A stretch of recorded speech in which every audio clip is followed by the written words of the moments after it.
Hi, everyone. Welcome to the Modern Mind YouTube channel, where we talk to real people just like you who are doing their best to be their best every single day. And today I have with me a new friend of mine, Angela, who is an incredible HR professional and human who is going to tell you a little bit about her story in a moment.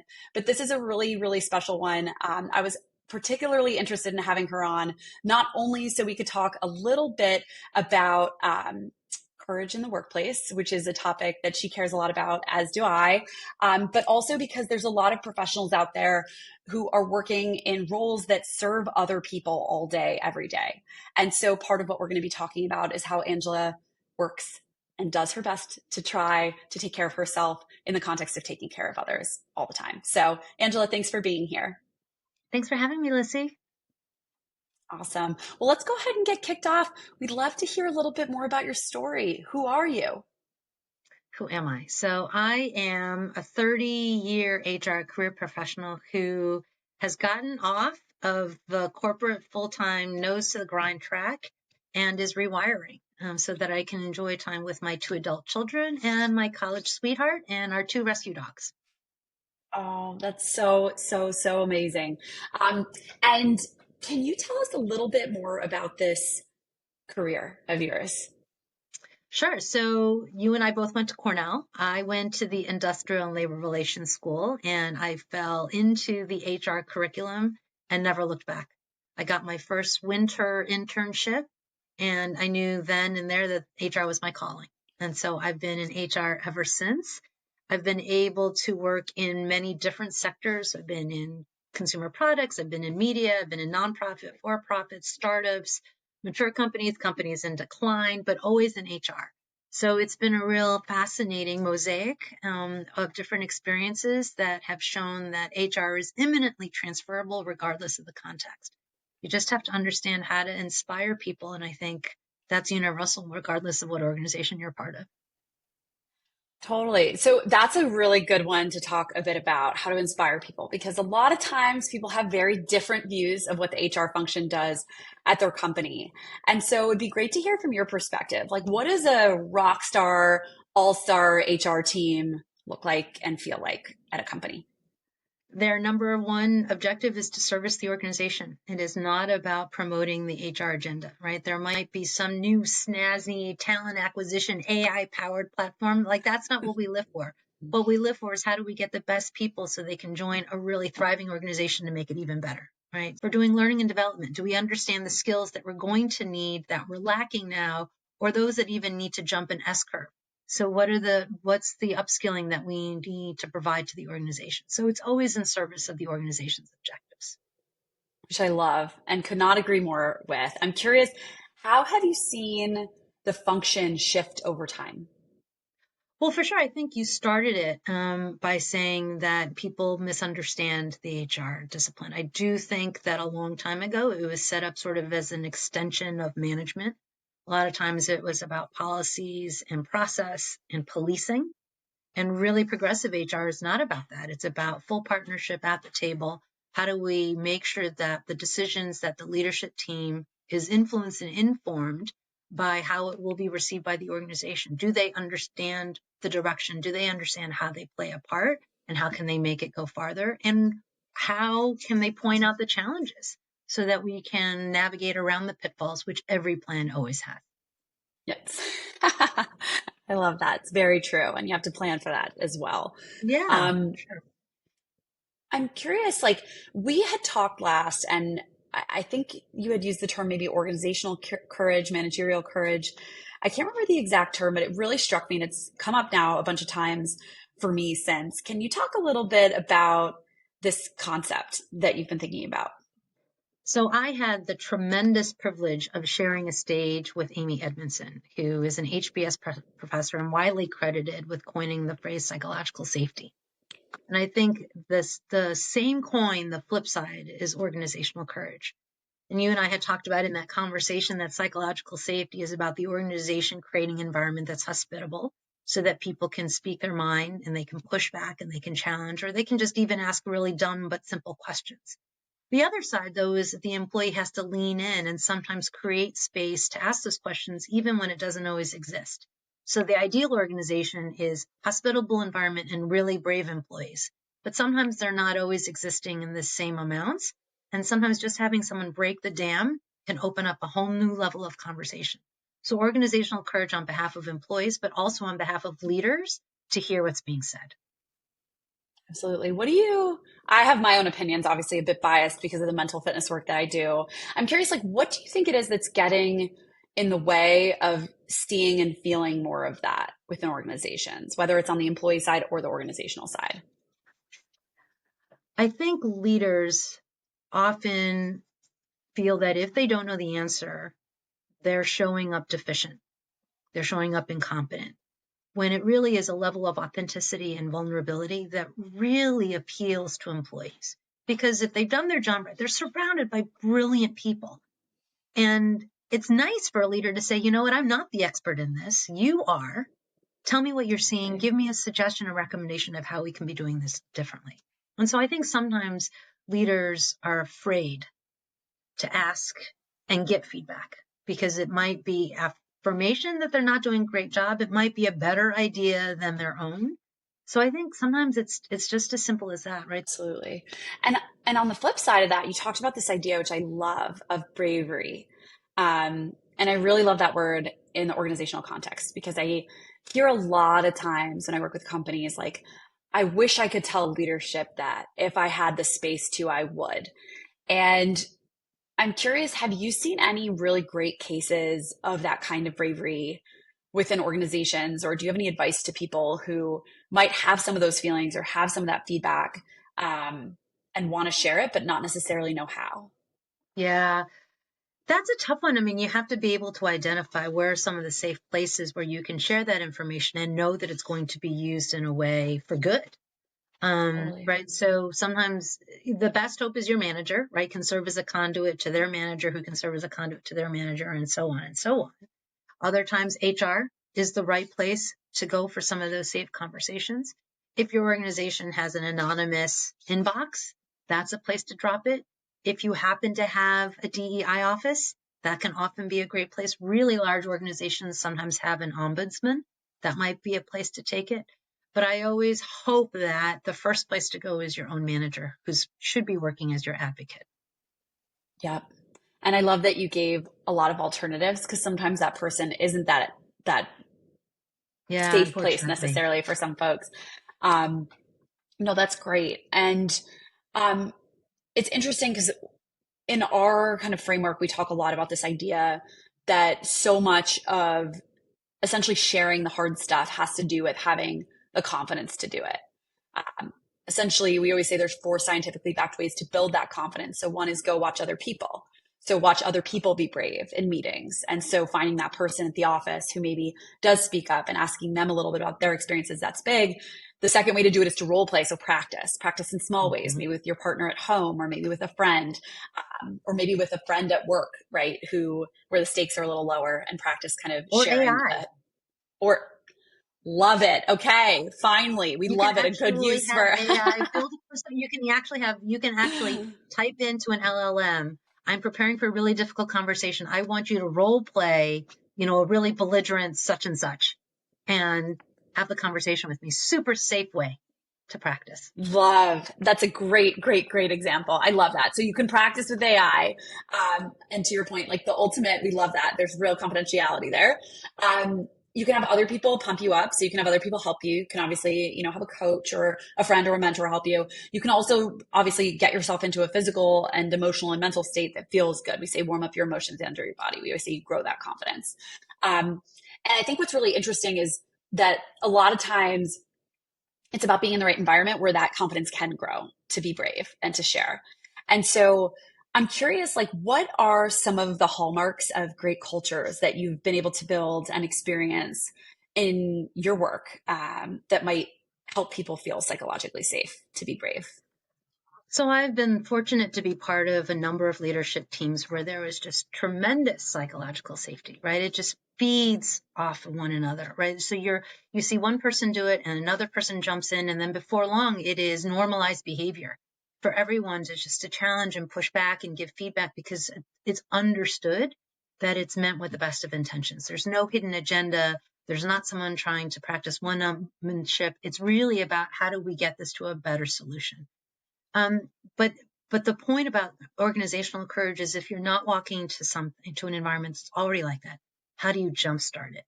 And the easiest way and the most obvious way is for the top of the food chain to start that, for the Yeah. CEO to practice and role model and do all those things.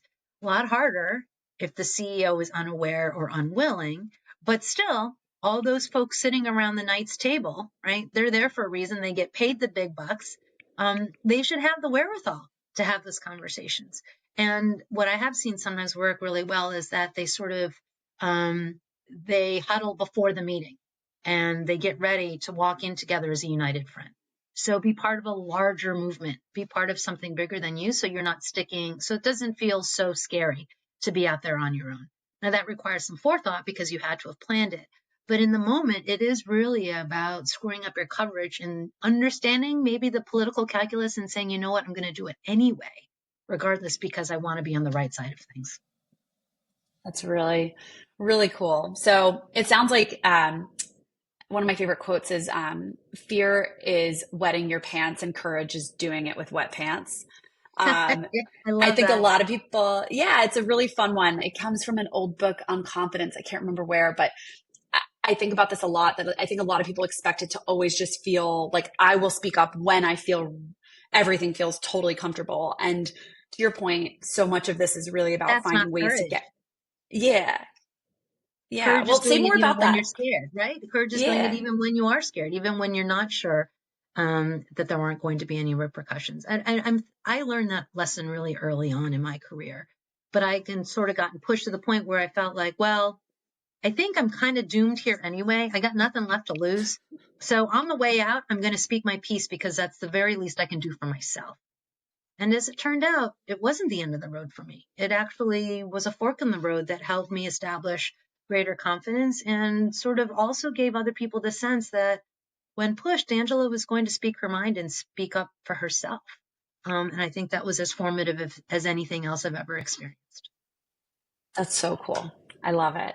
Okay, well, this brings me to another question, which is I'd love to hear you talk about a time where things were so hard that you wanted to quit. And then what did you learn from that situation? So if you ask my husband, he will tell you that I have successfully learned that lesson better and better, which is to say that I have been with teams that became less and less high functioning, and I was unwilling to give up. But my patience for that has definitely gotten shorter because I've gotten smarter at protecting myself, understanding that self-care is important, my own fitness is important. So I've extricated myself from those difficult situations sooner than I had in the past because I was unwilling to call it a failure. I was unwilling to say, I can no longer do something about it, right? There was always a residual part of me like, I can make this better. I can solve for this, right? And there's such a hubris in that, that with age, I also learned like I can't fix everything. And ultimately, I'm not the one who's in control. I'm here as an advisor and I should understand what my role is. But ultimately, someone else actually gets to make the decision. Until I'm the CEO, right? The best I can do is give the best data that I have, inform, influence, make my case, and then step aside. And I've learned to step aside sooner than I have in the past. But I've definitely found myself in that situation. And I think everyone's tolerance level is a little different. But definitely as I've gotten older, I get to the point where I say peace out a lot faster than I used Which is really big. And I smile because I think there's a lot of people who are on the other end of the spectrum who probably peace out way faster and then learn to stick it out a little bit more. to. I'm curious, like, when was a moment for you in your life where like everything changed? This could be at work or personally, and maybe you may not have realized it at the time, but like looking back on it, it was a big one. When everything changed. I mean, it's probably when I became the CHRO of Harvard Business Publishing. I mean, that magazine celebrated its 100th birthday 3 years ago. And to be Um, part of such a well-regarded institution and to be responsible for all the people strategy was a real wake-up call that I needed to bring everything I had, and that even yet, I still couldn't do it all myself. So I really had to be intentional about the team that I was surrounded by the relationships that I forged, and the time I spent getting to know the people in the organization. I think I needed all three of those ingredients to be working in harmony for me to do my best job. And I think that changed everything in terms of my approach to the role. Super cool. That's a really fun one. Um, okay. What's the best piece of life advice you've ever received? um, so I've heard it all throughout my life, but I think I'm still perfecting the application of it, which is control what you can control. And with the craziness that's surrounding us here in the States, right? Like you can't turn on the radio, you can't open the paper, you can't look at any website with something creeping in about late breaking news. That there's only so much that I can do to influence that. And so I have become a little politically more active. I write my senators every week, because I Oh, feel like I'm donating to causes that I think align with my values. I'm encouraging my friends and family to do the same. Um, but even that has an end to it. And so I can't let that be all consuming, but really understanding that your life can't be lived in pursuit of the things that you just can't change. And that was true for me when I was in bad relationships, in bad organizations, in bad teams, with friends who were no longer good friends, right? Like all of those choices, recognizing where you are in that journey. Everything is a life cycle. Some are just super, super long, but even my best friend from high school is now merely just an acquaintance. My oldest and dearest friend from my seventh grade, I could pick up the phone. We could pick up like we had just talked yesterday, but we talk 3 times a year. But that's the relationship I cherish, right? So I know how to take stock of everything now and bring better perspective. So control what I can control, invest in the things that are important. that's big. Um, what's a mistake that you've made that you think you're better because you've made it? Oh my gosh, there's too many. There's too many to count, right? I mean, every day we make a mistake. But I think the overarching lesson has been a lesson in humility. I mean, in almost every single one that I made that really sort of mattered was from my own ego, because Yeah. either I professed to know more than I did, or made an assumption and took the leap without checking first, or I just made a bad call because I was so cocksure of it. So almost every single mistake I've made has been entirely of my own doing. And being able to say that, you know what, well, that really, really sucked. I'm going to wallow in this for a little bit because I want to make sure that I don't do it again. But that tomorrow is a day when I can try and be better. And that's all I can do. No amount of apology making, no amount of forgiveness seeking will change, except that I can just show up better and different tomorrow. Oh my gosh, I like want to punch my fist into the air. Yeah. No, that's big. Now I have to ask. So, like, let's just say somebody was interested in joining an HR team, or they wanted to engage more deeply with an HR team after this conversation. Um, what advice would you give them? Find out how their values really manifest themselves. How are decisions made? Are they just posted on the wall somewhere that are just, sort of pretty wallpaper, or are they actually organically invoked? Do people refer to them in almost everything? Is it good for the client? Is it good for the organization? Is it good for the team? Does it align with our values? Because that's when it matters. Otherwise, it's just lip service, and that's the kind of stuff that gives HR a bad reputation. Um, right. Totally. And so when you're researching a new organization, have a conversation about values with every single person that you interview with, and see how consistent the message is from person to person. That's super telling. That will tell you whether it's superficial or really deeply meaning. Do you have a sense of your own personal values? I do. So I had the pleasure of last week listening to Arthur Brooks, who is basically the professor of happiness, right, at HBS. And, as we age, you're supposed to sort of take things off your plate, right, and really focus on the things that matter. So, my values are sort of very well aligned to sort of the things that he believes drive happiness. So what most people pursue are things like prestige, power, pleasure. The things that actually give us happiness are friends, family, and service. And so my values are now about what are the friends and family that matter the most to me. That when I'm with them, I want to be 100% with them, right? Like I just want to be fully present. Like nothing else matters more in that moment than that person I'm with. And then how can I take whatever skills or whatever passions I have and apply them in places that could benefit from them? And that's how I've been finding service.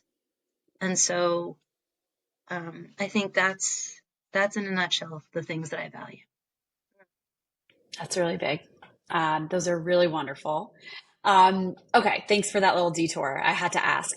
Um, okay, fun one. What's the most rebellious thing that you did as a kid, and how did that shape you as an adult? Oh, I did nothing rebellious as a kid. I was as straight-laced as they came, Lissy. I did everything I was supposed to do. I mean, I was supposed to be a Yeah. really great student. I wasn't a really great student. I was a good enough student to get into Cornell, but I was not rebellious at all.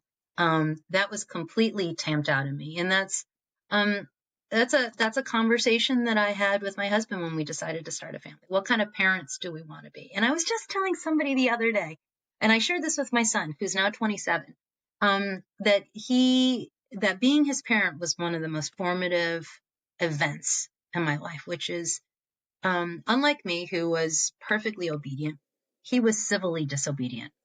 He was never belligerent. He was never a jerk. But no matter if I tried to do something, if I tried to get him to do something he didn't want to do, he was not going to do it. Like I would have conversations like, "Bud, do you want to get into a good school?" Yeah. I'm like, "Well, do you think you should study?" Yeah.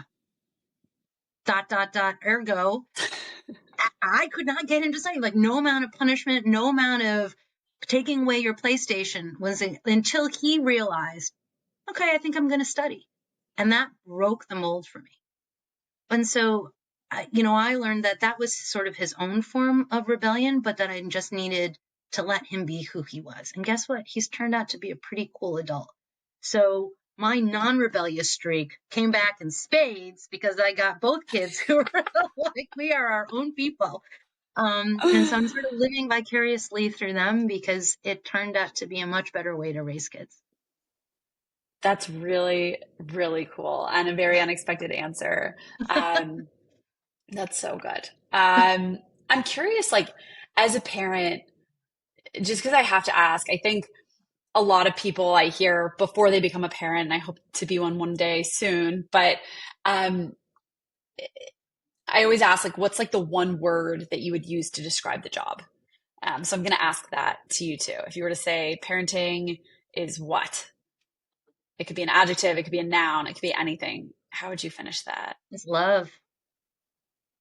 It's just love, right? I mean, love in the most extreme, love in them like, oh my God, you're driving me absolutely crazy. When do you move out kind of love, right? Like, be free already, right? Like, or no, I'm not ready to let you go because I love you so much.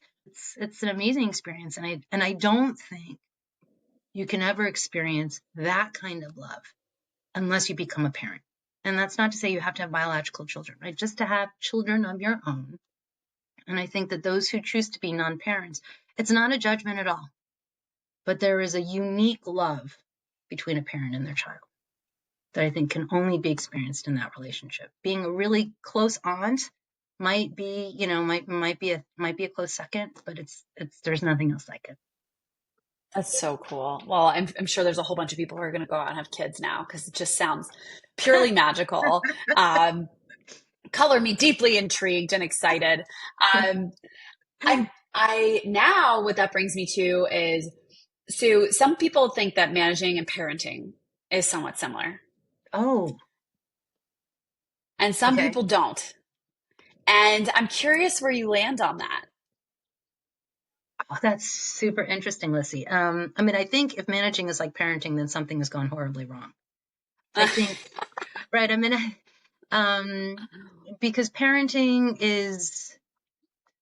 that's a different obligation that you have to your children than you do to your employees. I mean, there is definitely care and feeding, right? That is similar to both. But the employee employer relationship is much more transactional. It's a trade, right? You give me something so that I give you my time, so that I share my expertise and intellect. At any time, I can choose to terminate that relationship. You can't really do that with your kids. Yeah. No, I love it. And I love the differences. I'm curious, you brought up something in your explanation, which is like, it's kind of this transaction, like people have different needs. And there's a lot of yammering now about the differences in generations in the workforce. So you've got a lot of senior folks who talk about the work ethic of folks who are coming up in the world and newer to the workforce. And then you've got the folks who are newer to the workforce talking about not necessarily being in environments that feel conducive to the way that they feel their best.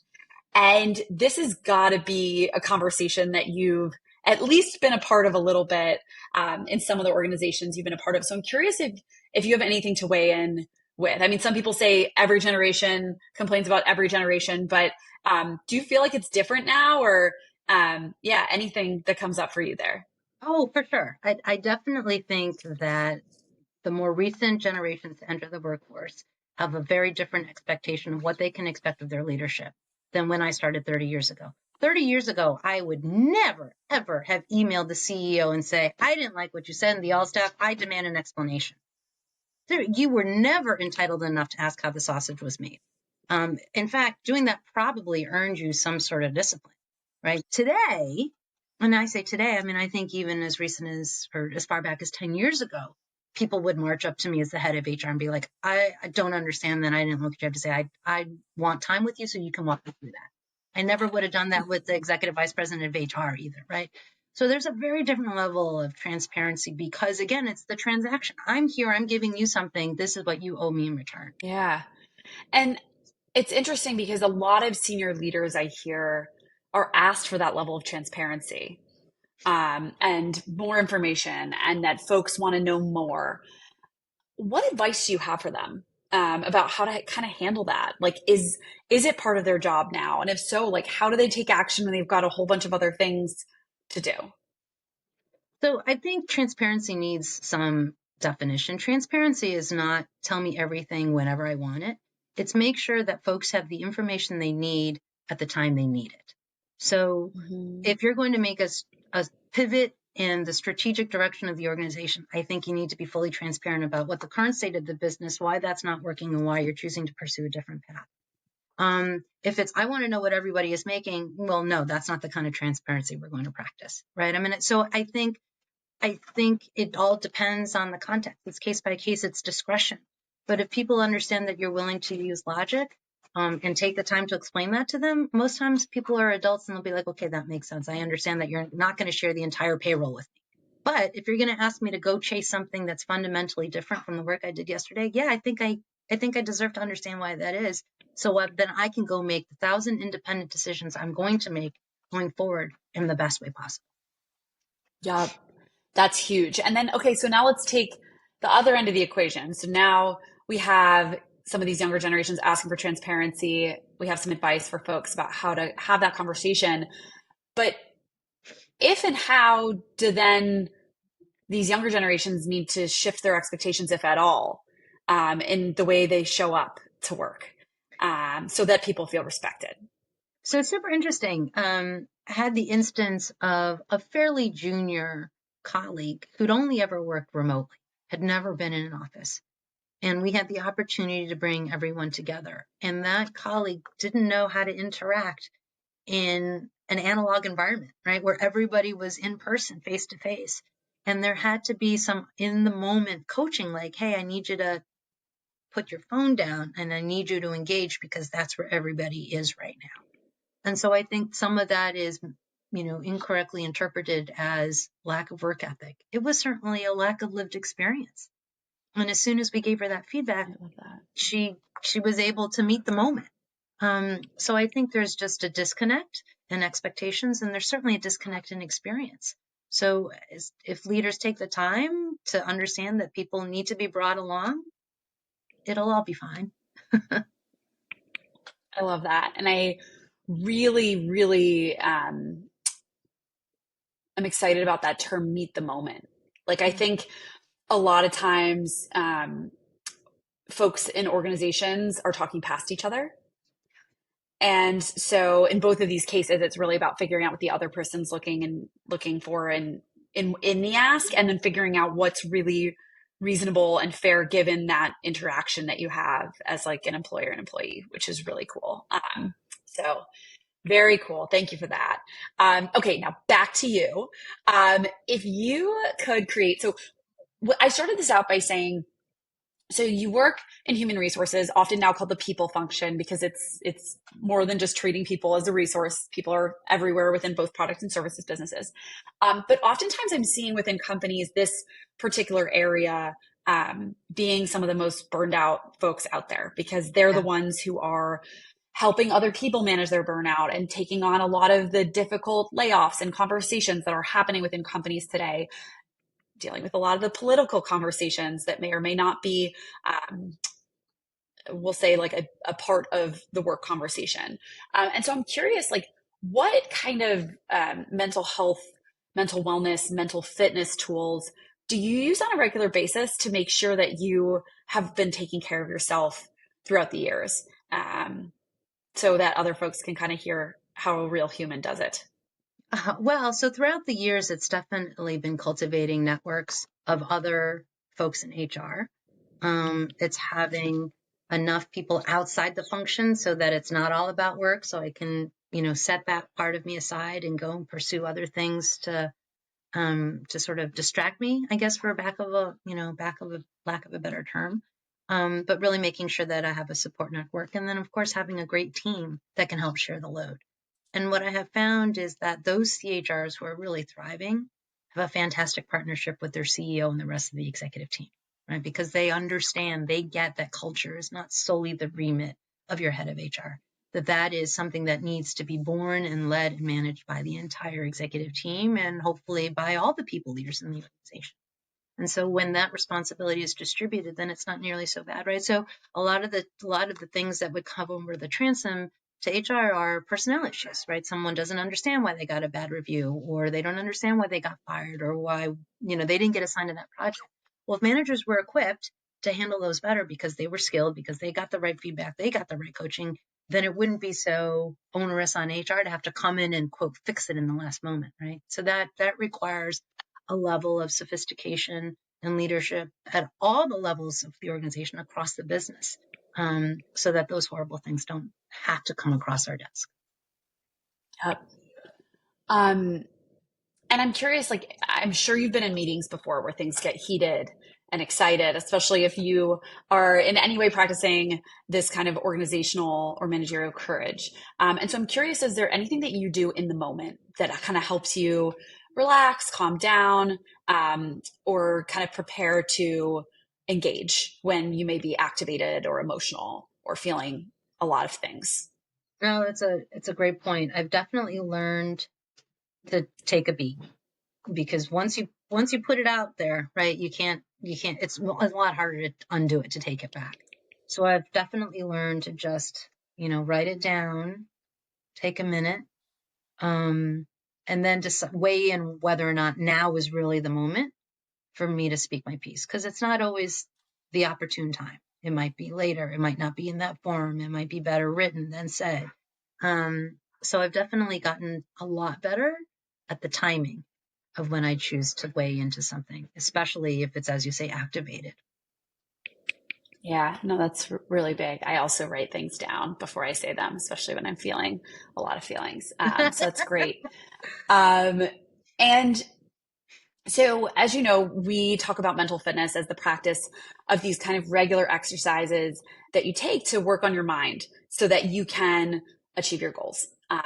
And some people will say to me, well, Lissy, I don't have goals, I have intentions, or I don't really believe in that. That feels aggressive. And I'm always like, well, living a good life or being present, or showing up for the people you love, those are all actually goals, whether we view them or not. And so I'm curious, um, do you have any advice for people who maybe are within a company and looking to practice mental fitness, but don't necessarily feel like their organization is supportive of the kinds of exercises that we talk about, the taking a pause or the, stepping up, or can they still practice these kinds of things in their day to day?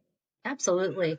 One of the really easy things that I was trying to implement, but didn't have as much success as I would have liked is making sure, and I think HBR actually might have written some research, that even just 5 or 10 minutes in between meetings is enough to do a mental reset. So to the extent that you can control your own calendar, have meetings start at 5 past the hour or have them finish 5 minutes before the hour. And you'll find actually I forget what the law is, but a meeting will go for as long as it's scheduled, right? Essentially is what it is. We'll fill the time. So instead of a half-hour meeting, try 20 minutes. Start it at 3:05, end at 3:25, and see if you can still get the same amount of work done. I bet you can. And you've given yourself time to sort of decompress from the last thing, maybe go get a drink, go to the bathroom, and then unwind before you have to rush off to the next thing. So even just really simple self-care practices like that do so much to the brain just to help you stay healthy. That's big. I love it. So I hear a lot from folks. I asked because they'll be like, "Oh, I'm not in a place where I can do that." And I always like to say, like, there are these moments that you can kind of take and set for yourself. And if you don't have 5 minutes, one counts too. So ending a Yeah. meeting a little early, taking that extra time. Um, Amazing. Well, two last questions for you. So one is, what's a great kind of book or podcast or article that has influenced you in the way that you think about either the work that you do or how you show up in the world? So having just heard Arthur Brooks speak, he spoke about his book, Strength to Strength. And that's about how you don't cling to sort of your past victories and competencies and accomplishments. You need to jump to the next S curve and find a different way to apply yourself. Because you're not always going to be at the top of your game, right? That's just how we age, and there's always going to be a young upstart who's going to come up and show you up. So get ready to pivot into the next thing. So strength to strength has been really powerful and compelling for me. And in fact, one of the reasons why I decided to step away from working full time was I felt like I was at the top of my game there. I want to get out before someone tells me it's time to go. I love that. Always end on a high note, which is great. Hmm. Um, so if you were to give yourself advice when you were 20 or 30, um, in your career, at this point, knowing what you know now, what would you tell yourself at this point? So, someone recently just asked me this question, and what I would say is to give myself more grace. Right? We talked about my failures, and I used to spend more time wallowing in them than was healthy. Right? I would just really ruminate on them, and I would beat myself up, and the self-criticism could sometimes be pretty slaughtering. Um, and now knowing what I know now, like it's okay, right? I took the lessons from them. I learned from them. I never, I like to think that I never made the same mistake twice. Um, but give myself a little grace. Be my own ally more, like show up for myself more than I did. Because I believe that I'm fundamentally a good person. I have good intentions. I think I'm a good friend. So that's not the kind of person you need to beat up on. Totally. And I remember I had told you I had that like mean cheerleader in my head for a decade. And so similarly, it's just like, I think I need somebody nicer now because I'm Yes. just doing my best to be my best, as we all are. Yeah, So that's right. very cool. I love that. Okay. Well, if folks wanted to find you, chat a little bit more about HR or any of the things that you shared here today, where can they do that? Let me know that you heard me riffing with Lissy today, and I'm happy to connect. I'm the only Angela Cheng-Cimini on LinkedIn. Amazing. Amazing. Well, thank you so much, Angela. It has been an absolute pleasure talking with you. I feel, again, like incredibly inspired by you and how you show up, and all of your experiences. So thank you for being on our show today. Thank you, Lissy. Happy to be here. Beautiful. And thank you everyone for joining us for another episode of the Modern Mind YouTube channel. We look forward to seeing you next week.